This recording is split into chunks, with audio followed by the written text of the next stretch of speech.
Assalamualaikum warahmatullahi wabarakatuh. Kaifa halukum? Alhamdulillah, semoga anak-anak sholih selalu dalam keadaan sehat walafiat. Amin. Mas, sekarang kita sudah sampai pada tema 2C, subtema 1. Masih semangatkah hari ini? Harus selalu semangat ya, dimanapun kalian belajar dan dengan siapa kalian belajar, harus selalu semangat. Karena teman-teman sekarang sudah kelas 2 dan materinya akan semakin sulit. Jadi belajarnya harus lebih sungguh-sungguh. Yang akan kita pelajari hari ini adalah membaca denah suatu tempat. Yang kedua, menceritakan keadaan lingkungan desa. Dan yang ketiga, membuat kalimat. Sudah siap teman-teman? Alhamdulillah, baiklah mari segera kita mulai. Jangan lupa konsentrasi dan didengarkan baik-baik ya penjelasan dari ustazah. Nah, sebelum kita belajar tentang denah, kita harus tahu arah mata angin. Arah mata angin biasanya digambarkan dengan kompas. Nah, di dalam kompas tersebut ada arahnya. Arahnya bisa kalian perhatikan gambar yang ada di sebelah kiri. Ada huruf U, B, S, dan T. Itu adalah arah mata angin. Nah, huruf itu ada kepanjangannya. U adalah arah utara. T adalah timur. S adalah selatan. B adalah barat. Utara itu adalah ke atas, timur ke kanan, barat ke kiri, dan selatan adalah ke bawah. Ya, silakan dihafalkan ya teman-teman. Jangan sampai lupa, supaya nanti pada saat penilaian harian atau pada saat penilaian tengah semester dan penilaian akhir semester itu jawabannya tidak salah. Jadi harus didengarkan baik-baik ya dan dihafalkan juga. Selanjutnya kita akan belajar tentang denah. Berikut ini adalah contoh denah. Denah adalah gambar yang menunjukkan letak suatu tempat atau lokasi. Biasanya jika ada seseorang ingin mencari suatu tempat, bisa menggunakan denah atau peta.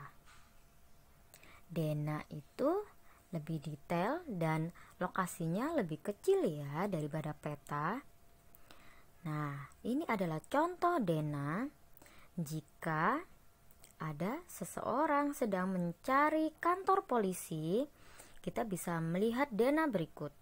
Dan yang ada di bawah sebelah kanan itu adalah arah mata angin. Ada utara, selatan, timur, dan barat.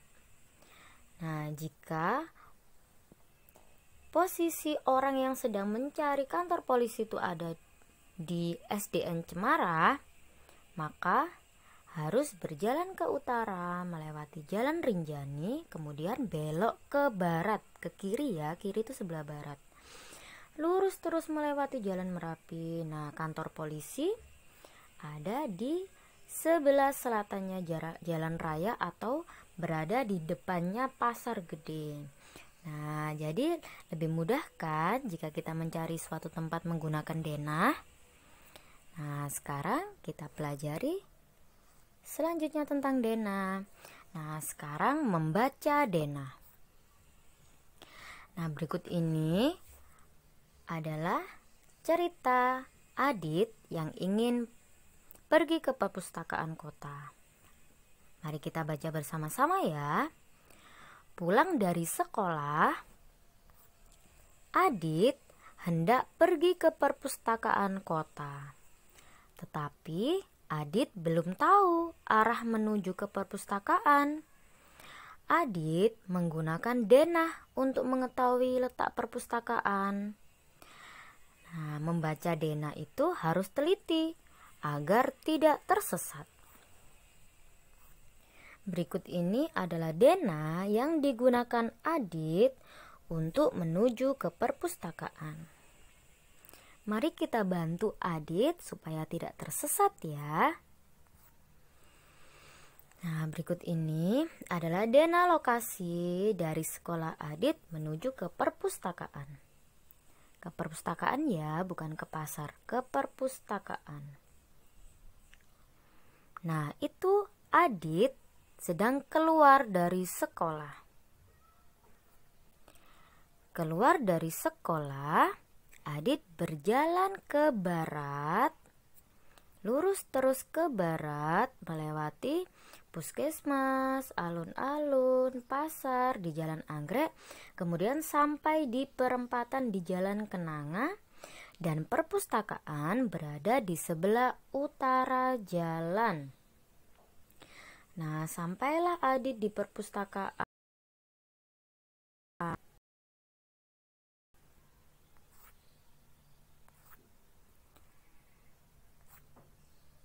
Selanjutnya kita ulangi lagi ya jalan yang dilewati Adit untuk pergi ke perpustakaan. Jadi dari sekolah tadi Adit berjalan ke barat, lurus terus melewati Jalan Anggrek. Lurus terus ke barat sampai melewati puskesmas, melewati alun-alun dan pasar. Kemudian sampai di perempatan di Jalan Kenanga. Ya, bisa kalian perhatikan di perempatan Jalan Kenanga, JL itu singkatan dari jalan ya.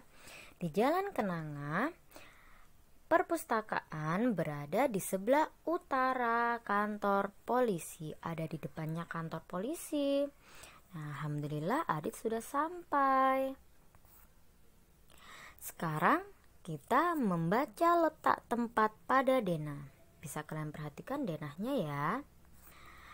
Di mana letak rumah Adit? Kita jawab bersama-sama ya.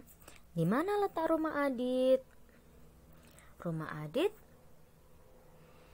berada di sebelah selatan puskesmas atau di sebelah timur pasar. Jadi puskesmas itu di sebelah selatannya adalah rumah Adit. Dan jika dilihat dari pasar, rumah Adit itu ada di sebelah timurnya pasar, di sebelah kanannya pasar.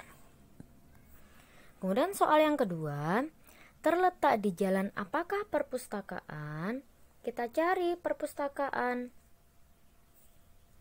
Setelah kita menemukan perpustakaan, kita lihat perpustakaan berada di jalan apa.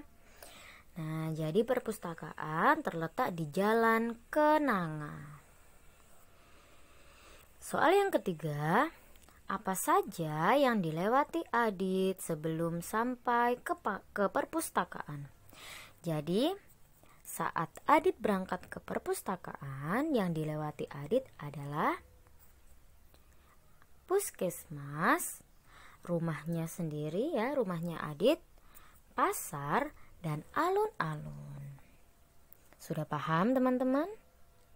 Harus lebih teliti ya jika melihat denah dan harus tahu arah mata anginnya. Jika tidak tahu arah mata anginnya, maka akan tersesat karena tidak tahu akan belok ke arah mana, terletak di sebelah mana. Jadi harus benar-benar hafal arah mata angin. Selanjutnya adalah menceritakan keadaan lingkungan desa.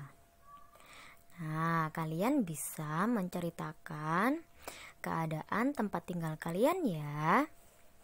Berikut ini adalah contoh desa yang hijau. Bisa kalian perhatikan gambar berikut ya. Ini adalah suasana di desa. Nah, sekarang kita ceritakan bersama-sama keadaan lingkungan pada gambar tersebut. Bisa kita perhatikan, pemandangannya sangat indah, Gunung terlihat indah berwarna biru, suasananya tenang, udaranya sejuk, banyak pohon yang tinggi, banyak sawah dan padi yang berwarna kuning, banyak petani yang sedang memanen padi, ada anak yang sedang bersepeda dengan ayahnya, dan ada juga anak yang bermain di dekat sungai. Nah, seperti itu ya keadaan lingkungan desa pada gambar tersebut. Selanjutnya, kita membuat kalimat berdasarkan kosakata tentang keadaan lingkungan. Jika kita bercerita tentang keadaan lingkungan, ada beberapa kosakata seperti indah, sawah, pemandangan, pegunungan, sungai, rumput, padi, dan masih banyak yang lainnya. Tetapi contohnya ini hanya 3 ya. Indah. Jika kita membuat kalimat dengan kosakata indah, harus ada kata-kata indah. Contohnya, sawah di desa terlihat sangat indah. Ada kosakata indahnya ya. Dan yang kedua, sawah. Contoh kalimatnya adalah di desa banyak sekali sawah. Yang ketiga, pemandangan. Contoh kalimatnya adalah pemandangan di desa sangat indah. Seperti itu, sudah paham teman-teman? Baiklah, alhamdulillah pembelajaran hari ini sudah selesai. Ustazah ucapkan jazakumullah khairan kepada teman-teman atas perhatian dan semangatnya ketika belajar. Ustazah akhiri. Wassalamualaikum warahmatullahi wabarakatuh.